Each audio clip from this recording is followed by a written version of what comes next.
के साथ शुरुआत करते हैं यूपी के जिले चित्रकूट से, जहां के लोगों ने जल की जरूरत को समझा ही नहीं बल्कि उसके संरक्षण के लिए हर संभव प्रयास भी किया है। कैसे, देखिए हमारी इस खास रिपोर्ट में।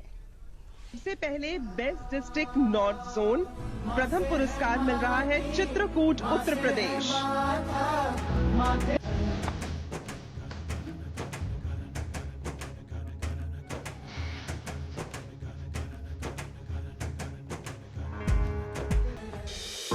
ये इंसानी हदों के पार चले जाने के जुनून का सम्मान है। ये लम्हा हसरतों की हिम्मत में तब्दील हो जाने का है। चित्रकूट को जब दिल्ली में जल संरक्षण का ये सम्मान मिला तो पूरा यूपी झूम उठा। चित्रकूट ने पूरे देश को दिखाया कि मुश्किलों की मनाही के आगे इंसानी जज्बों की मुनादी का दौर भी आता है। शर्त सिर्फ हार कर बैठने की बजाय उठकर चलने की है। इस तस्वीर तक पहुंचने के लिए चित्रकूट ने पिछले 1 साल में ना तो दिन देखा न रात की सुध ली। बस लग रहा कि चित्रकूट की धरती को पसीने से हरा करना है। चित्रकूट ने धरती के माथे पर इन सूखी लकीरों के गड्ढों को बदलने की जिद ठानी थी। बुंदेलखंड के चित्रकूट में पैरों के नीचे सूखी धरती और पानी के बिना सूखते खलिहान नियति का अभिशाप माने जाते थे, लेकिन इसे भी किस्मत का फेर कहिए या वक्त का खेल, चित्रकूट के 2 ऐसे लोगों ने इसे नियति की जगह नियत का खेल बना दिया। चित्रकूट के जिला अधिकारी रहे शिव शरणप्पा ने चित्रकूट की सूखी कहानी को हरियाली में तब्दील करने के अभियान की शुरुआत की, जिसे दिल्ली में केंद्र सरकार के पुरस्कार मंच तक पहुंचाया मौजूदा डीएम पुलकित गर्ग ने। पिछले साल चित्रकूट की पूरी टीम द्वारा और यहाँ के सभी लोगों की सहभागिता से जो है पिछले वर्ष में लगभग 15,000 जल संचयन के स्ट्रक्चर्स जो हैं वो बनाए गए और ये पूरे नॉर्थ जोन में अपने फर्स्ट नंबर पर है। इसी की वजह से 1 करोड़ रुपए की पुरस्कार धनराशि भी जनपद चित्रकूट को मिली है, जिसको विभिन्न जो हमारे जल संचयन के कार्य हैं उसमें उपयोग किया जाए। चित्रकूट में सूखे से हरियाली की ओर का ये सफर शुरू हुआ साल 2024 में। जून महीने में जिला अधिकारी बनकर आए शिव शरणप्पा को यहाँ की परेशानी समझते देर नहीं लगी और उन्होंने पद संभालने के कुछ ही महीनों बाद 5 पहलुओं पर काम करना शुरू किया। बेंगलुरु में जन्म और इंजीनियरिंग की पढ़ाई का फायदा प्लानिंग में भी मिला। कुल 5 क्षेत्रों में काम हुआ, जिसमें तालाबों के गहरीकरण के साथ साथ सोकपिट निर्माण और बदी व समतलीकरण का काम हुआ।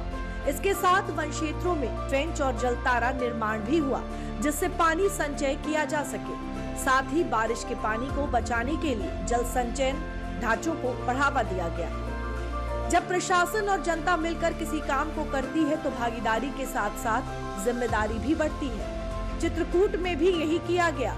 जनता की भागीदारी जब बढ़ी तो परिणाम भी तुरंत ही सामने आने लगे और चित्रकूट के लोगों में जल संरक्षण को लेकर जागरूकता की एक लहर चली, जो गांव-गांव तक पहुंची भी।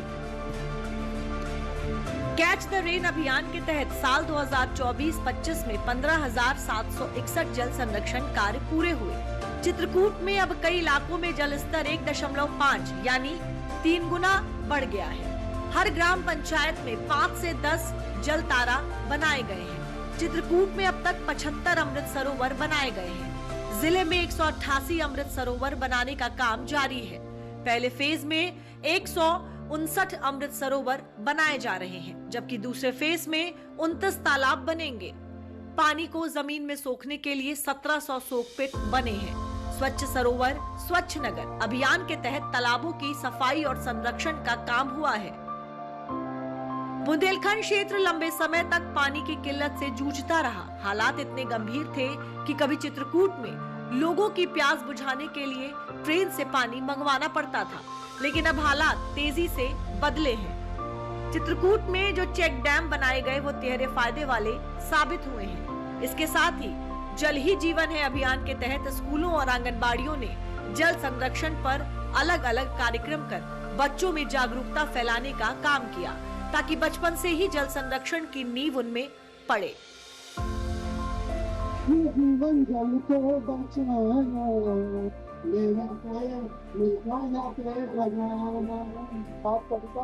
भारत माता की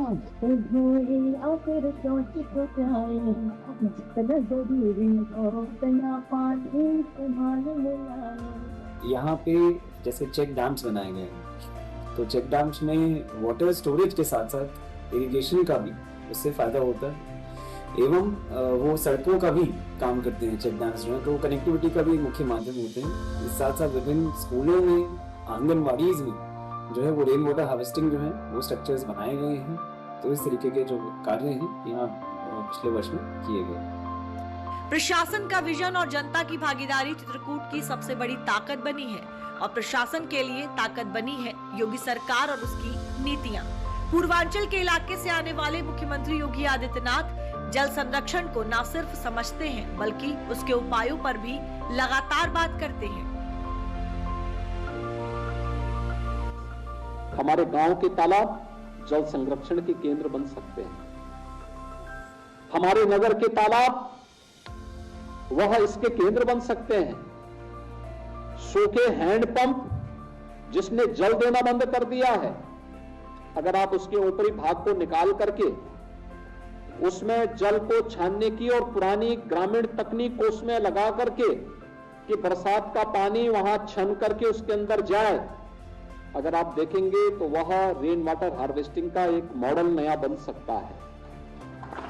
ऐसे ही चेक डैम बना करके हम ग्रामीण पद्धति से इस कार्यक्रम को और आगे बढ़ा सकते हैं, देसी पद्धति से इस कार्यक्रम को और अच्छे ढंग से आगे बढ़ा सकते हैं।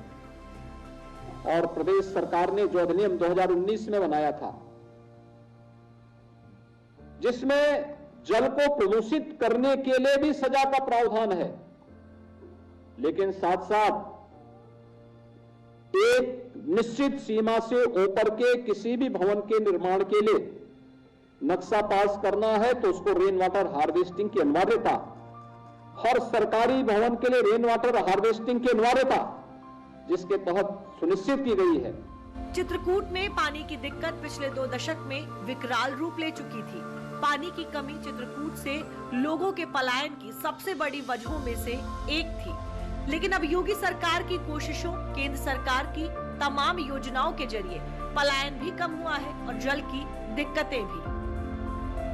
रैपुरा परियोजना में 128 गांवों को जल आपूर्ति, सिलौटा परियोजना से 59 गांव जुड़े, चांदी बांगर परियोजना से अब तक 182 गांवों में पानी की आपूर्ति पहुंच चुकी है। योगी सरकार लगातार बुंदेलखंड की जल की समस्या के निजात में लगी है। इसके लिए कई योजनाएं भी चलाई जा रही हैं, जो धरातल पर काम भी कर रही हैं। चित्रकूट की सफलता इन योजनाओं की सफलता का बड़ा सबूत है, लेकिन सरकार के साथ साथ आम जनता भी जब कंधे से कंधा मिलाकर चलेगी, तभी ये भागीदारी, प्रयास और तेजी से पूरा होगा। अगर हमें अपने भविष्य को सुरक्षित रखना है, जीव सृष्टि को सुरक्षित रखना है और जंतु सृष्टि को, जीव और जंतु की सृष्टि को वास्तव में सुरक्षित रखना है, अपनी धरती को जीव जंतुओं की सुरक्षा की दृष्टि से सबसे उत्तम ग्रह के रूप में स्थापित कर रखना है, तो हमें आज इसके बारे में सोचना ही पड़ेगा। अन्यथा आप देख रहे होंगे प्रकृति की मार जब पड़ती है तो मार कितनी खतरनाक होती है। ईश्वर ने अगर सर्वश्रेष्ठ कृति के रूप में मनुष्य को बनाया है, तो एक मनुष्य के रूप में हम सबकी जिम्मेदारी बनती है कि हम इसके बारे में सोचें, इसके बारे में कार्य करें, इस दिशा में एक सार्थक पहल को आगे बढ़ाएं।